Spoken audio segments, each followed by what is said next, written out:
జై శ్రీమన్నారాయణ. అందరికీ నమస్కారం. ఇతిహాసం ఛానల్కు స్వాగతం. ఇప్పుడు మనం చదవబోయేది వాల్మీకి రచించిన రామాయణంలోని బాలకాండలో ఉన్న మొదటి సర్గలో ఉన్న 100 శ్లోకాలు మనం చదవబోతూ ఉన్నాం. దీన్ని శతశ్లోకి రామాయణం అని పిలుస్తారు. నారద మహర్షి వాల్మీకి మహర్షికి చెప్పిన రామాయణమే ఈ శతశ్లోకి రామాయణం. ప్రతిరోజు ఈ శతశ్లోకి రామాయణాన్ని వినడం కొంతమంది దినచర్యలో భాగంగా ఉంటుంది. ప్రతిరోజు ఈ శతశ్లోకి రామాయణాన్ని చదవడం కొంతమంది దినచర్యలో భాగంగా ఉంటుంది. అనాదిగా వస్తున్నటువంటి ఆచారం, సాంప్రదాయం మన భారతదేశంలో. మరి శతశ్లోకి రామాయణాన్ని ఈ వీడియోలో అనుసంధానం చేసి విని తరిద్దామా? శ్రీశైలేశ దయాపాత్రం దీభక్త్యాదిగుణార్ణవం యతీంద్రప్రవణం వందే రమ్యజామాతరం మునిం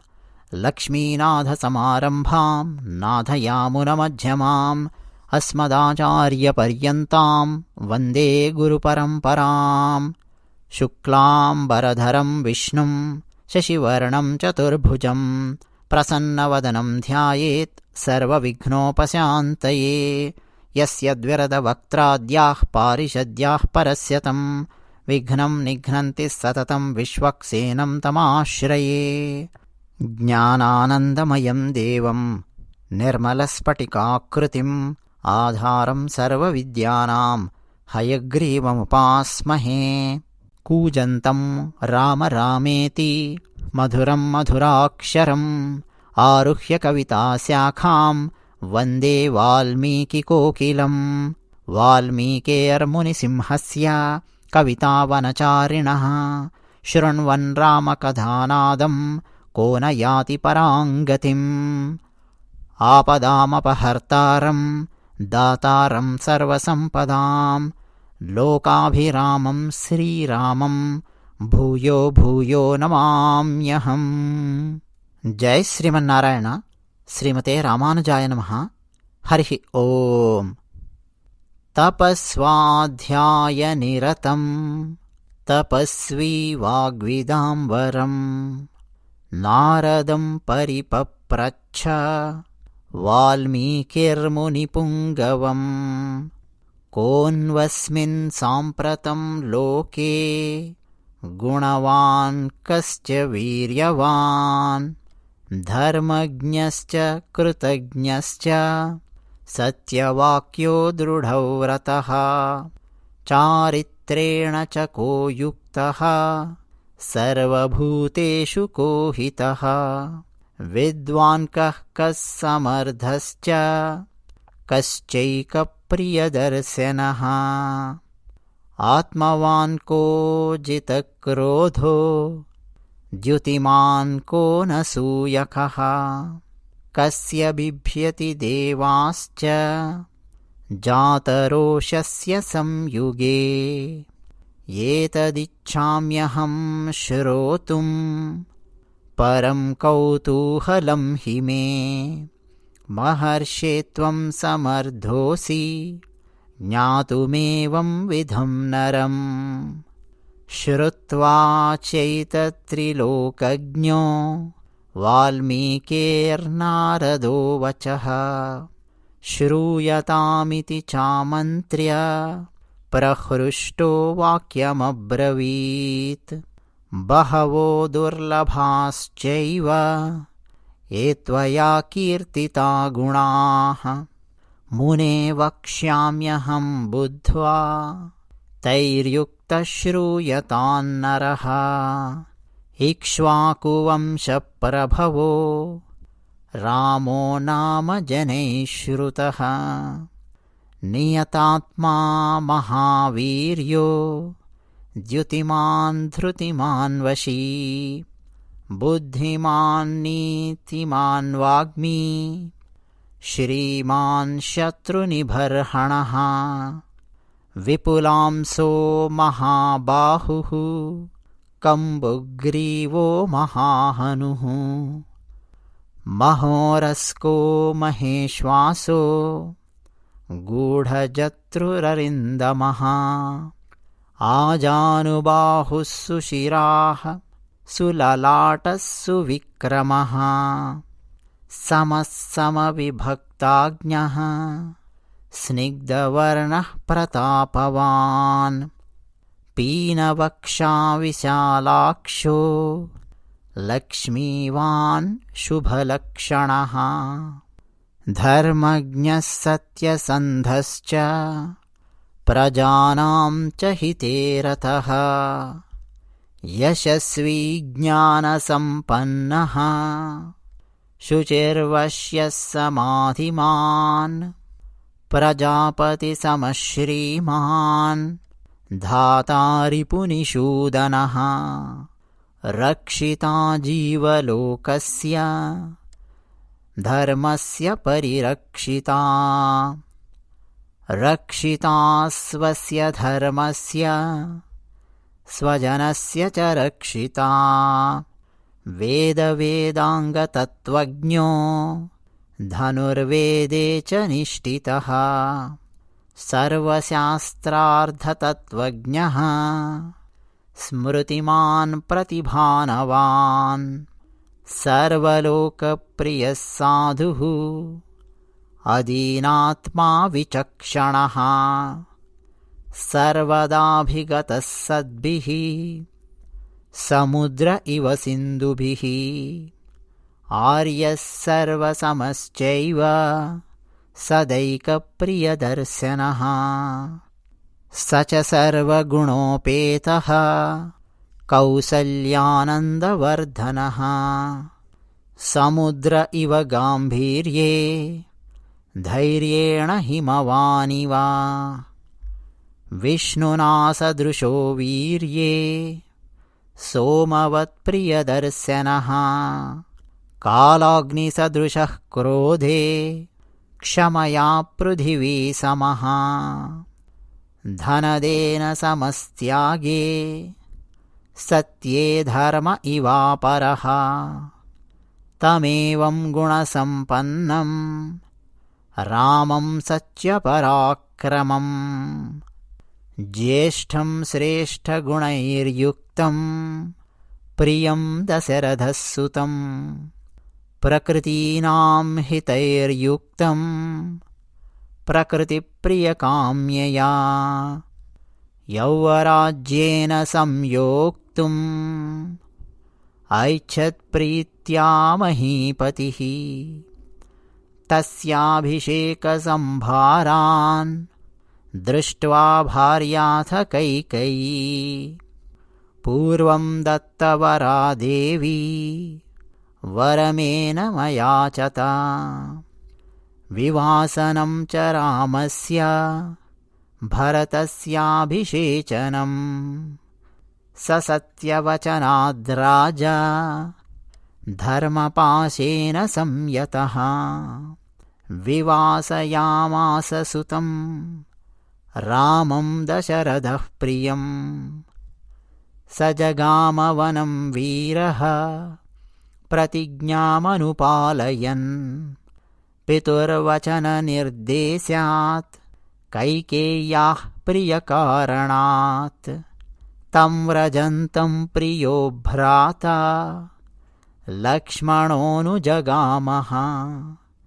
स्नेहद्विनयसम्पन्नः सुमित्रानन्दवर्धनः भ्रातरं दयितो भ्रातुः सौभ्रात्रमनुदर्शयन् रामस्य दयिता भार्या नित्यं प्राणसमाहिता जनकस्य कुले जाता देवमायेव निर्मिता सर्वलक्षणसम्पन्ना नारीणामुत्तमा वधूः सीताप्यनुगता रामं शशिनं रोहिणी यथा पौरैरनुगतो दूरं पित्रा दशरथेन च शृङ्गिबेरपुरे सूतं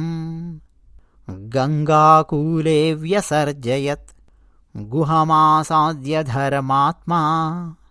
निषादाधिपतिं प्रियम् गुहेन सहितो रामो लक्ष्मणेन च सीतया ते वनेन वनं गत्वा नदी स्थित्वा बहूदकाः चित्रकूटमनुप्राप्य भरद्वाजस्य शासनात् रम्यमावसधं कृत्वा रममाणावनेत्रयः देवगन्धर्वसङ्काशाः तत्र ते न्यवसन् सुखम् चित्रकूटं गते रामे पुत्रशोकातुरस्तथा राजा दशरथः स्वर्गं जगाम विलपन् सुतम् मृते तु तस्मिन् भरतो वसिष्ठप्रमुखैर्द्विजैः नियुज्यमानो राज्याय नैच्छद्राज्यं महाबलः स जगाम वनं वीरो रामपादप्रसादकः गत्वा तु सुमहात्मानं रामं सत्यपराक्रमम् अयाचद्भ्रातरं रामम् आर्यभावपुरस्कृतः त्वमेव राजा धर्मज्ञ इति रामं वचोब्रवीत् रामोऽपि परमोदारः सुमुखः सुमहायशाः न चैच्छत्पितुरादेशात् राज्यं रामो महाबलः पादुके चास्य राज्याय न्यासं दत्त्वा पुनः पुनः निवर्तयामास ततो भरतं भरताग्रजः सकाममनवाप्यैव रामपादावुपस्पृशन् नन्दिग्रामे करोद्राज्यं रामागमनकाङ्क्षया गते तु भरते श्रीमान् सत्यसन्धो जितेन्द्रियः रामस्तु पुनरालक्ष्य नागरस्य जनस्य च तत्रागमनमेकाग्रो दण्डकान् प्रविवेशः प्रविश्यतु महारण्यं रामो राजीवलोचनः विराधं राक्षसं हत्वा शरभङ्गं ददर्शः सुतीक्ष्णं चाप्यगस्त्यं च अगस्त्यभ्रातरं तथा अगस्त्यवचनाच्चैव जग्राहैन्द्रं शरासनम् खड्गं च परमप्रीतः तूणीचाक्षयसायकौ वसतस्तस्य रामस्य वने वनचरैः सह ऋषयोऽभ्यागमन् सर्वे वधायासुररक्षसां स तेषां प्रतिशुश्राव राक्षसानां तथा वने प्रतिज्ञातश्च रामेण वधः संयतिरक्षसां ऋषीणामग्निकल्पानां दण्डकारण्यवासिनां तेन तत्रैव वसता जनस्थाननिवासिनी विरूपिता शूर्पणखा राक्षसी कामरूपिणी ततः शूर्पणखा वाक्यात्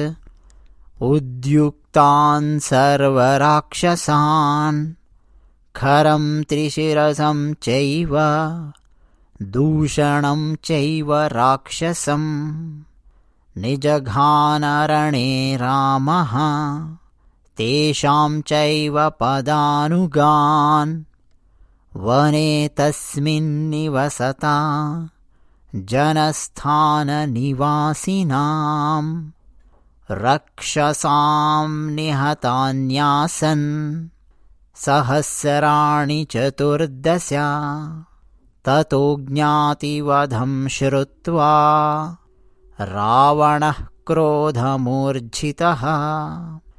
साहाय्यं वरयामास मारीचं नाम राक्षसं वार्यमाणः सुबहुशो मारीचेन स रावणः न विरोधो बलवता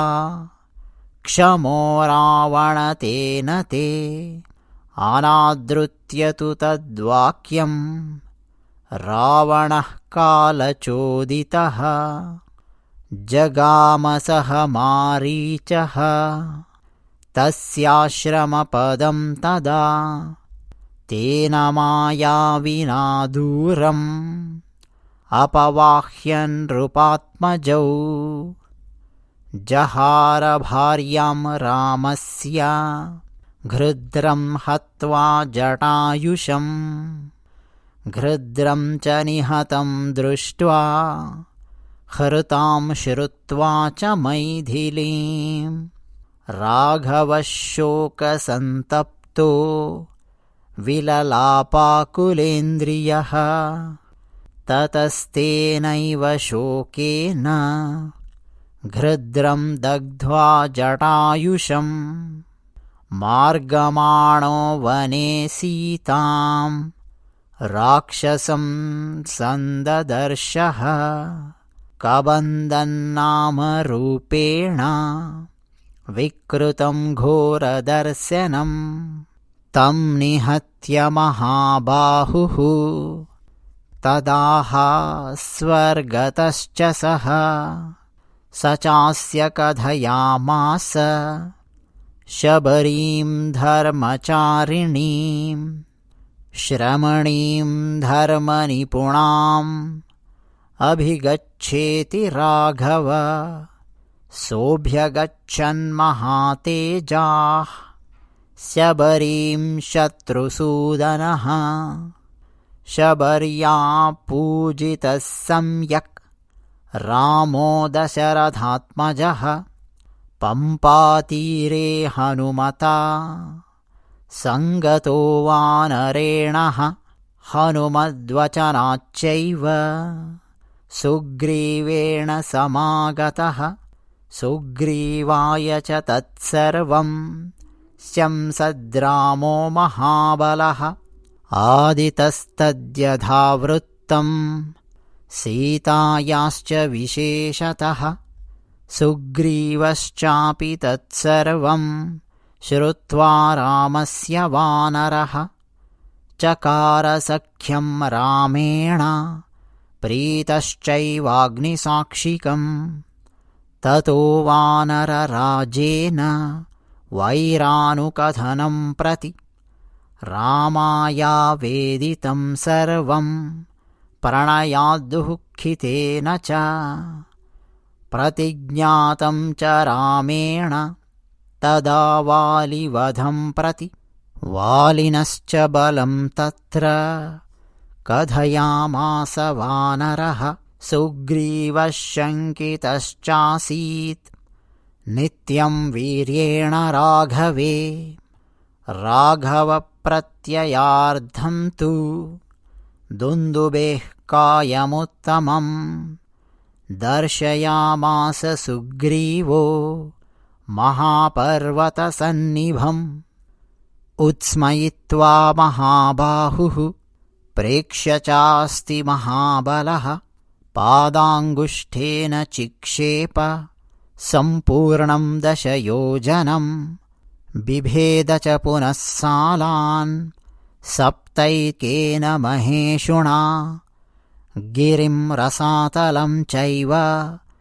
जनयन् प्रत्ययं तथा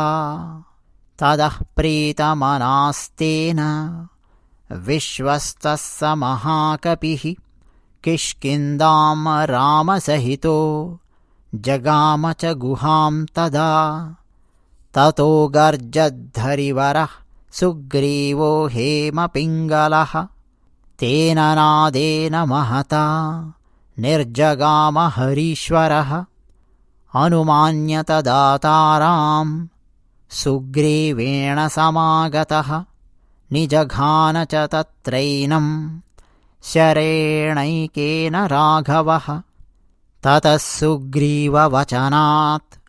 हत्वा वालिनमाहवे सुग्रीवमेव तद्राज्ये राघवः प्रत्यपादयत् स च सर्वान् समानीय वानरान् वानरर्षभः दिशः प्रस्थापयामास दिदृक्षुर्जनकात्मजां ततो गृध्रस्य वचनात् सम्पातेर्हनुमान् बली शतयोजनविस्तीर्णं पुप्लुवे लवणार्णवम् तत्र लङ्कां समासाद्य पुरीं रावणपालितां ददर्श सीतां ध्यायन्तीम् अशोकवनिकां गतां निवेदयित्वाभिज्ञानं प्रवृत्तिं च निवेद्य च समाश्वास्य च वैदेहीं मर्दयामास तोरणम् पञ्चसेनाग्रगान् हत्वा सप्तमन्त्रिसुतानपि शूरमक्षं च निष्पिष्य ग्रहणं समुपागमत् अस्त्रेणोन्मुक्तमात्मानं ज्ञात्वा पैतामहाद्वरात् मर्शयन् राक्षसान् वीरो यन्त्रिणस्तान्यदृच्छया ततो दग्ध्वा पुरीं लङ्कां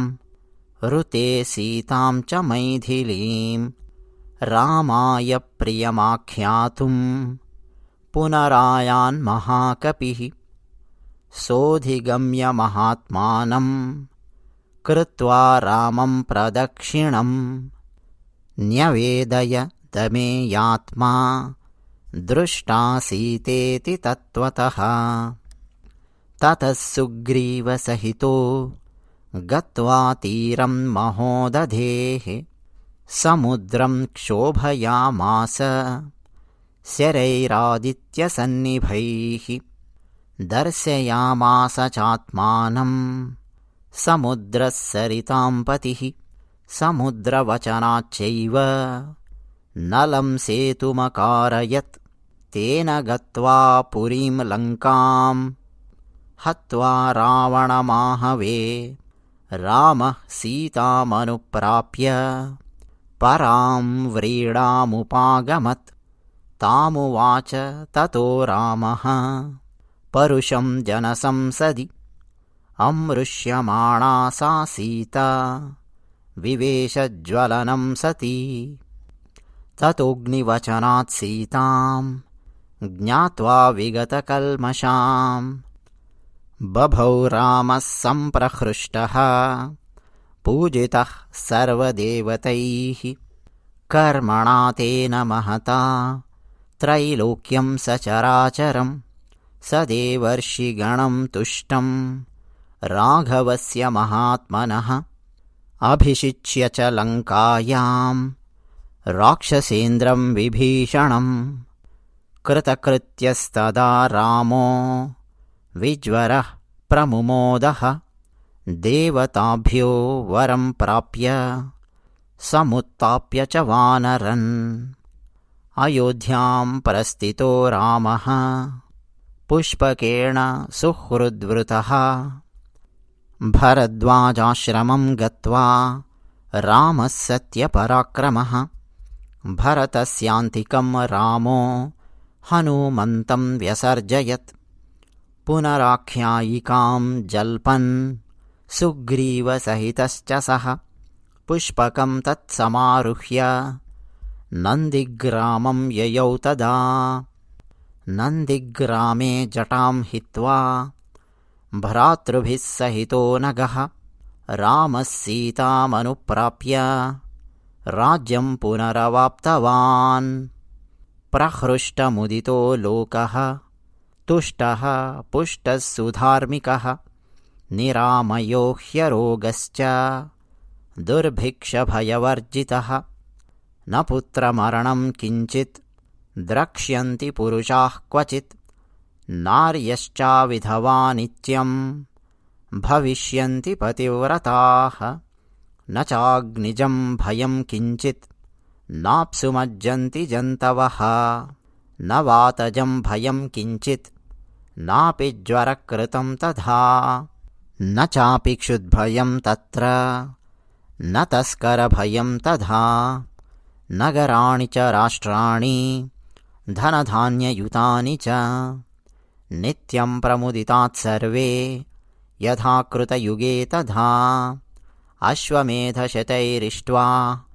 तथा बहुसुवर्णकैः गवां कोट्ययुतं दत्त्वा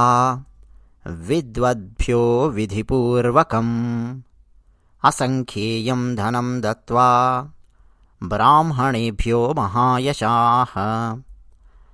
राजवंशान् शतगुणान् स्थापयिष्यति राघवः चातुर्वर्ण्यं च लोकेऽस्मिन् स्वे स्वे धर्मे नियोक्ष्यति 10 वर्षसहस्राणि 10 वर्षशतानि च रामो राज्यमुपासित्वा ब्रह्मलोकं प्रयास्यति इदं पवित्रं पापघ्नं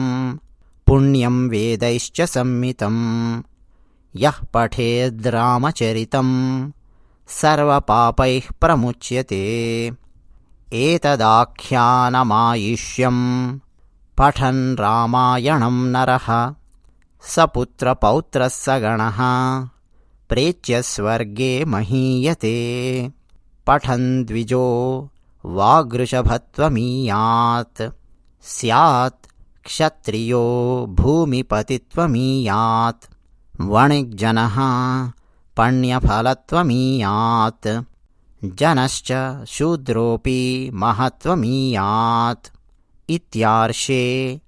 श्रीमद्रामायणे वाल्मीकिये आदिकाव्ये बालकाण्डे प्रथमः सर्गः समाप्तम्। ॐ तत्सत् सर्वं श्रीकृष्णार्पणमस्तु।